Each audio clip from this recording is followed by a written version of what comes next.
Assalamualaikum warahmatullahi wabarakatuh. Alhamdulillah, terima kasih telah mengklik video ini. Di channel Mukhtalifun Alwan ini, kita akan membahas berbagai macam problematika hingga mencari solusinya berdasarkan Al-Quran.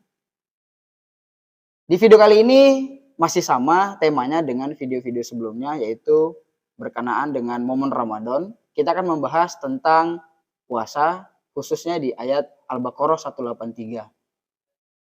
Beberapa video sebelumnya kita telah membahas beberapa bahasan bersama Ustadz favorit kita, Ustadz Heru Mulyono. Dan di video kali ini merupakan kelanjutan dari video sebelumnya yang kita membahas Siam versi Maryam. Untuk itu langsung saja kita ke narasumber kita, yaitu Ustadz Heru Mulyono. Assalamualaikum Ustadz. Waalaikumsalam warahmatullahi wabarakatuh. Gimana kabarnya Ustadz? Alhamdulillah sehat. Puasa Ustadz? Insya Allah. Insya Allah puasa. Lagi nggak puasa nih Ustadz, kan lagi malam Ustadz. Oh iya. Iya, besok baru puasa Ustadz. Di video sebelumnya Ustadz kita bahas ini tentang saumnya Maryam. Gitu Ustadz ya. Nah alhamdulillah respon dari Ikhwan wal Akhwat yang nonton itu positif Ustadz. Alhamdulillah. Alhamdulillah banyak yang mendapat ilmu baru. Ada juga yang bertanya memang, tapi kan kita nggak bisa jawab langsung di kolom komentar Ustadz. Cuma beberapa yang bisa kita respon. Kira-kira kita jawab di video kali ini aja Ustadz ya? Boleh. Nah kalau gitu apa yang kita bahas di video kali ini Ustadz? Baik. Assalamualaikum warahmatullahi wabarakatuh. Waalaikumsalam warahmatullahi wabarakatuh. Ya, alhamdulillah di video kita yang ke berapa ini ya, lupa saya. Ya, kelima kayaknya Ustadz. Ya, yang kelima barangkali ya.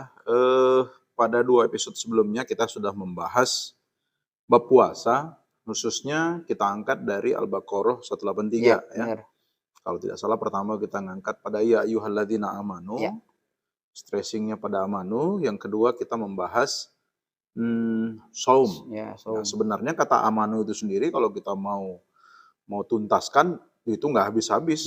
879 ayat kan? Iya, benar. Bahkan ya ayyuhalladzina amanunya saja 90 itu kan. Betul. Nah, kata saum sendiri juga ada 14 kan. Tapi kita mengalir saja dulu, paling tidak pada satu aliran ayat ini dengan satu pemahaman tuntas, kita sudah tuntas nih. Ya. Nah, bahwa di 2183 itu orang-orang yang beriman itu dipanggil untuk melakukan siam. Yang pada akhirnya takwa. Iya. Targetnya takwa. Ya. Nah, sekarang kita coba angkat kata takwa itu sendiri. Takwa ya. Ya, kata takwa yang asal katanya itu adalah qawaya atau wakoya. Wakoya. Itu di Al-Quran kita temukan sebanyak 292 kali kalau saya tidak salah. 292 ya. kali. Oh.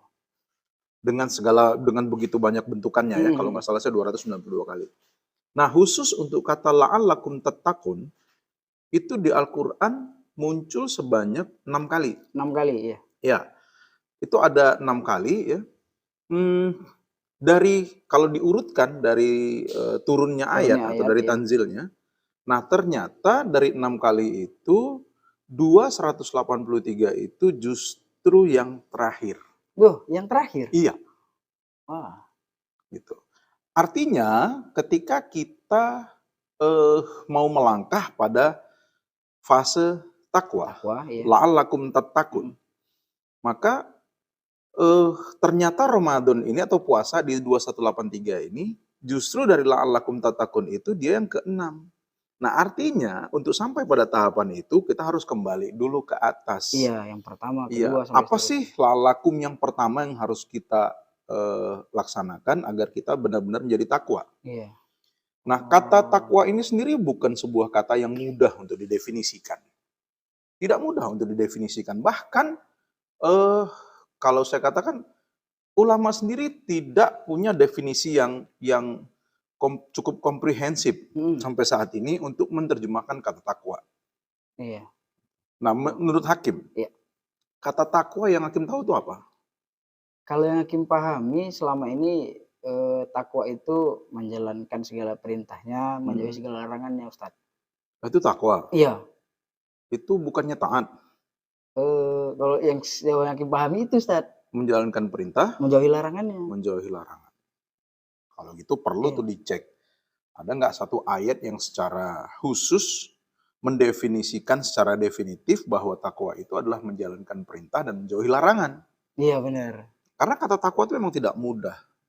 Bahkan perlu ditelisik lebih jauh untuk kita dapat pada satu kata atau definisi takwa. Mm-mm. Akisah pada suatu hari Sayyidina Umar merasa bingung apa sih yang dikatakan dengan takwa ini gitu. Mm. Nah, sehingga akhirnya dia menemui salah seorang sahabat Rasul yang menurut dia beliau cukup paham apa yang dikatakan takwa karena beliau itu cukup dekat dengan Rasulullah. Iya. Maka beliau menemui Ubay bin Ka'ab. Lantas dia bertanya, "Wahai Ubay, apakah yang dikatakan dengan takwa?" Ubay bin Ka'ab tidak menjelaskan definisi takwa itu seperti kita, oh takwa itu begini. Nah, enggak begitu. Saking hati-hatinya Ubay bin Ka'ab ini mendefinisikan yang dikatakan takwa. Nah, dia justru menjelaskan bahwa yang dikatakan takwa itu adalah engkau berhati-hati, engkau waspada ketika sedang berjalan di jalan yang penuh dengan duri. Oh, dijawab dengan sebuah analogi. Analogi atau permisalan, tamsil. Ketika kita berjalan di jalan yang penuh dengan onak dan duri, dan kita melangkah menghindari duri-duri itu. Iya. Nah, itulah yang dikatakan takwa. Bagaimana kita melangkah menghindari duri, tapi kita terus melangkah, terus berjalan. Nah, kalau dari situ kita mau tarik bahwa definisi takwa itu kalau berdasarkan apa yang dijelaskan oleh Ubay bin Ka'ab, maka bisa kita definisikan dengan sikap waspada, sikap hati-hati, teliti, tapi terus tetap berjalan. Oh, bukan berarti berhenti Ustadz ya? Bukan. Dia tetap bergerak, dia tetap berjalan, tapi dia hati-hati dalam berjalan itu. Iya. Nah, kalau misalnya kita katakan begini, takwa dalam kehidupan. Artinya, life must go on. Hidup itu harus jalan sih. Iya, betul. Tapi dalam menjalani hidup itu harus takwa. Artinya takwa, hati-hati jangan keinjek duri. Oh. Terinjak duri akan terluka. Nah, begitu dia. Jadi, artinya ketika kita terinjak duri, maka akan ada suatu peristiwa yang menyakitkan. Nah, gitu dia. Jadi menghindari duri di jalanan itu adalah salah satu sikap takwa yang diajarkan oleh Ubay tadi. Oh iya. Pernah juga mendengar gini Ustaz. Takwa itu ikat dulu untamu. Ada bahasanya gitu ya, Ustaz. Itu salah satunya. Berarti sama Ustaz ya? Iya. Artinya kan harus ada usaha, upaya yang dia penuh kehati-hatian gitu. Selebihnya ya serahkan sama Allah gitu. Iya. Gitu ya. Jadi tetap dia ada sebuah upaya dengan serius, ya, yang isinya itu adalah ketelitian, kewaspadaan, kehati-hatian, mencegah supaya sesuatu itu tidak terjadi, ya kan? Itu adalah takwa. Penuh perhitungan gitu Ustaz ya, nggak ceroboh ya kan? Iya, tidak ceroboh. Kita ngendarain mobil, barangkali kita pelan. Nah lantas di mobil itu ada sabuk pengaman. Karena kita pelan, kita tidak pakai sabuk, itu tidak takwa. Takwa itu ya gunakan sabuk, karena sudah ada perangkat pengamannya. Oh. Itu dia. Betul. Jadi itu salah satu sikap takwa. Jadi takwa itu tidak melulu mentok babnya ibadah. Iya, betul. Jadi sikap teliti, hati-hati, waspada, cermat. Itu termasuk bagian daripada takwa. Nah, kembali kepada la'allakum tattaqun tadi. Jadi kata takwa itu sendiri yang bentuk ayatnya la'allakum tattaqun itu tadi ada 6 kali ya. 6 kali ya. 6 kali justru yang tadi 283 itu terakhir. Karena yang pertama itu adalah di Al-A'raf 171. Al-A'raf 171. Iya, 171, kemudian di Al-An'am 163 atau 153, kurang lebih itu lupa saya. Al-A'raf 153, kemudian di Al-Baqarah 21, kemudian di Al-Baqarah 63, kemudian di Al-Baqarah 179, baru kemudian di Al-Baqarah 183. Ya. Oh, itu dia terakhir. Itulah dia la'allakum tattaqun tadi. Nah, jadi kalau la'allakum tattaqun itu pasti kamu jadi takwa. Itu tadi kan terjemahan kita minggu lalu ya. Iya, di video yang lalu. Pasti kamu jadi takwa. Nah, kembali ke yang kemarin itu. Gimana mungkin kita bisa sampai kepada tangga ke-6 kalau kita tidak lewatin tangga 1? Betul, sepakat. Iya. Nah, lantas apa sih la'allakum tattaqun yang memastikan kita bisa takwa versinya kitabullah, versinya Allah? Hmm. di 771 Al-A'raf 171. Yang pertama Ustaz ya? Ya, Ya, oke. itu Tanzil yang pertama. Maka itu yang harus kita pegang. Iya. Nah, ayatnya nggak panjang, tapi stressing ayat itu pada pertengahan ayat sampai akhir, yaitu khudzu ma atainakum biquwwah. Khudzu ma atainakum biquwwah. Wadhkuru ma fihi la'allakum tattaqun. Lakum tattaqun. Nah, kalau kita coba terjemahkan dan fahami ayat tadi, khudz itu ambil, Ambil ya. ya kan? Ambil, pegang, ya kan? Ma atainakum. Apa saja yang sudah didatangkan kepada kalian. Hmm. Nah, maksudnya apa yang didatangkan ini? Apa yang didatangkan kepada kita dalam versi ayat ini? Kitabullah. Kitabullah. Oh. Ya kan? Pegang kuat, pegang teguh apa yang sudah didatangkan, apa yang sudah diturunkan, yang sudah diberikan kepada kalian. Apa itu? Kitabullah. Kan? Ya. Bagaimana kita berpegang teguhnya? Biquwwah. Biquwwah. Iya. Dengan kuat. Jadi untuk lakum yang pertama ini, kalau versi di ayat ini, pegang teguh kitabullah dengan kuat. Wah. Ini yang saat ini justru menjadi fenomena bahwa umat Islam sekarang ini lemah dalam berpegang pada kitabullah. Benar. Sepakat Ustaz. Ini yang membuat Islam menjadi lemah. Ini yang membuat kita jadi tidak paham dengan Islam. Harusnya kita pegang teguh nih kitabullah. Padahal ini tangga pertama Ustaz. Ini ya? tangga pertama untuk menuju takwa. takwa itu. Ini kan? Nggak sampai di situ loh. Wadhkuru lanjutannya. Wazkuru. Nah, apa yang hakim pahami dengan wadhkuru? Wazkuru, zikir. Zikir. Iya, Ya kan? zikir. Nah, dalam terjemahan secara umum, dalam versi Depak, dan zikirkanlah. Dan zikirkanlah. Apa maksudnya kita disuruh menzikirkan kitabullah? Ya kan? Apa disuruh menzikirkan itu? Atau zikir itu punya makna yang lain? Kalau menzikirkan kitabullah kayaknya nggak nyambung Ustaz ya? Nggak nyambung. Iya kan? Nah, di ayat ini, wazkuru ma fihi. Zikirkan apa yang ada di dalamnya.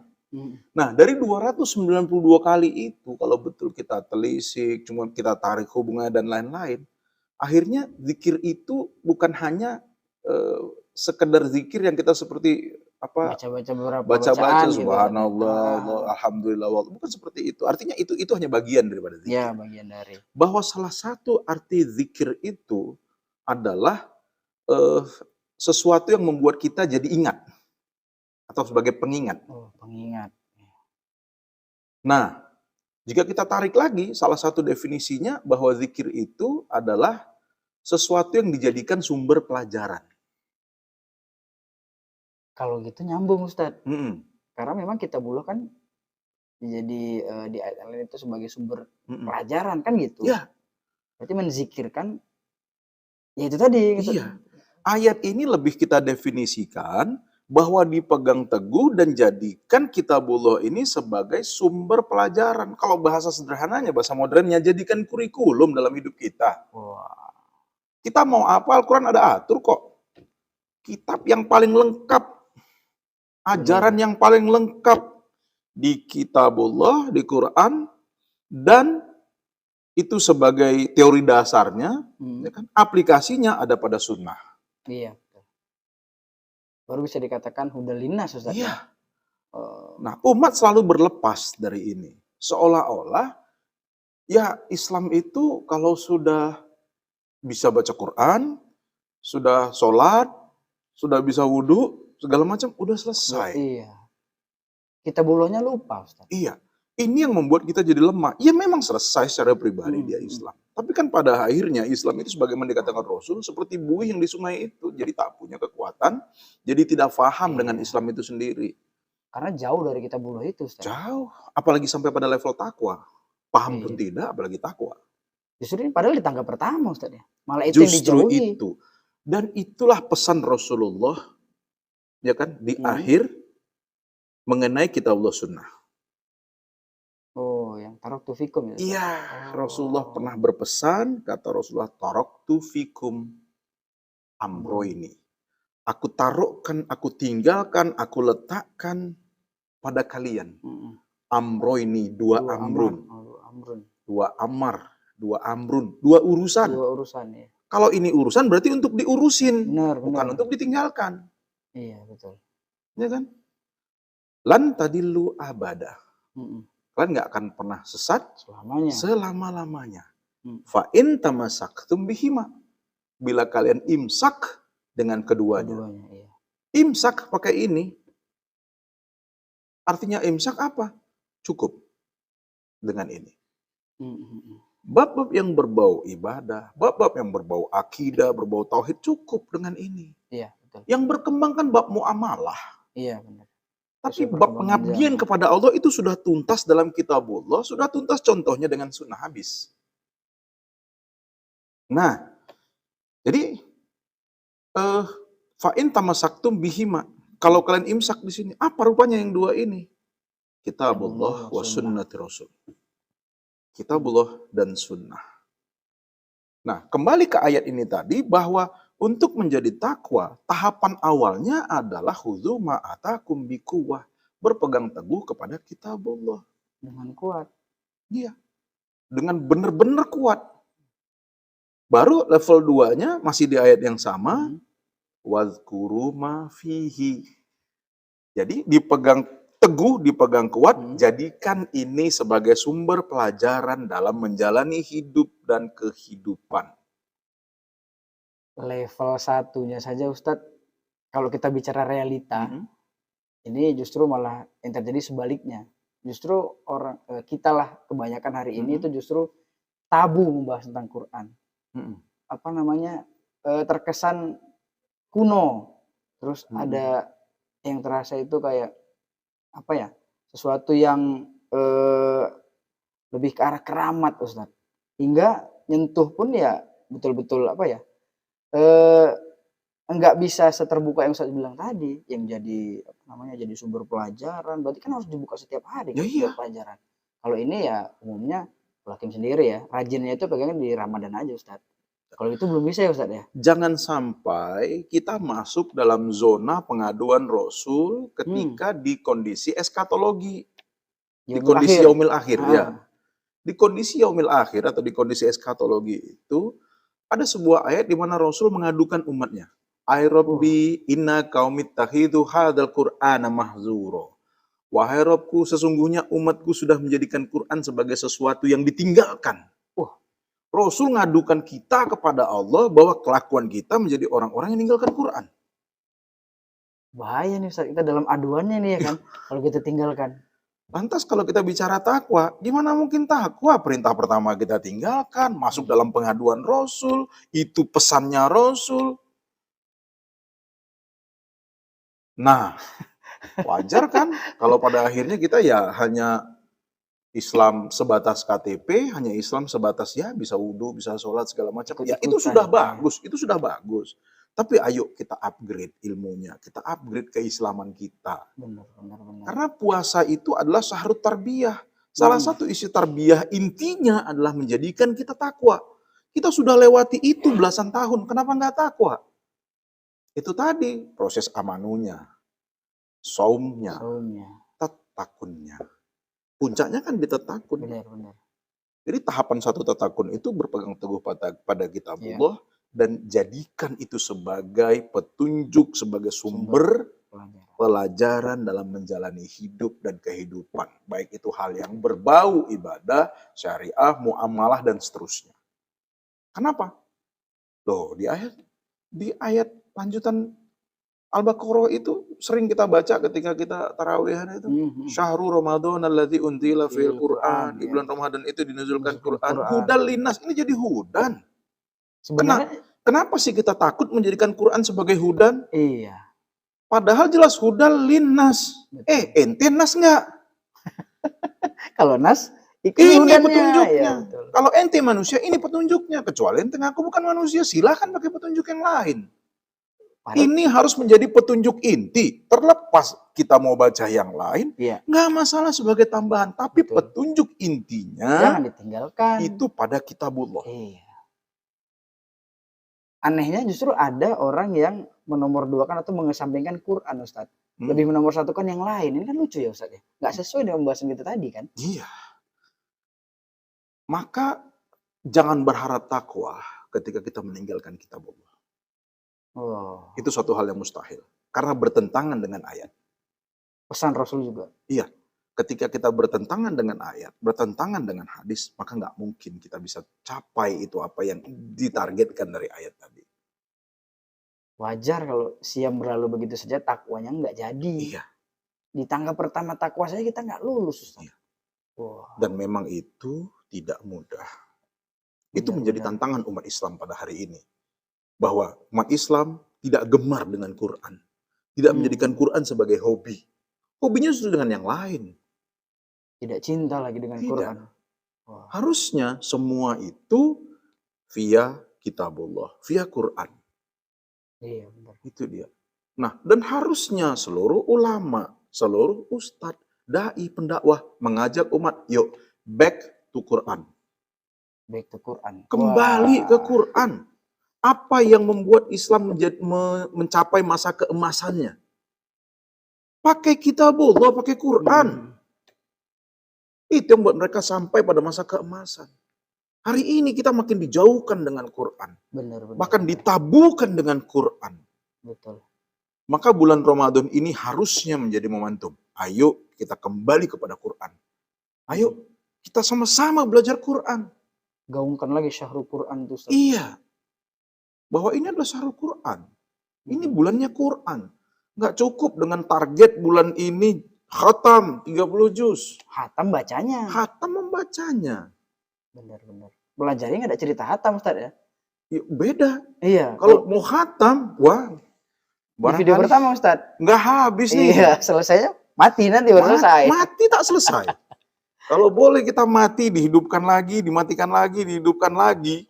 Dan satu masa itu, satu epok itu mungkin 700 tahun. Dan kita belajar kitabullah, sampai 7 kali dihidupkan, dimatikan lagi. Nggak akan habis tuh.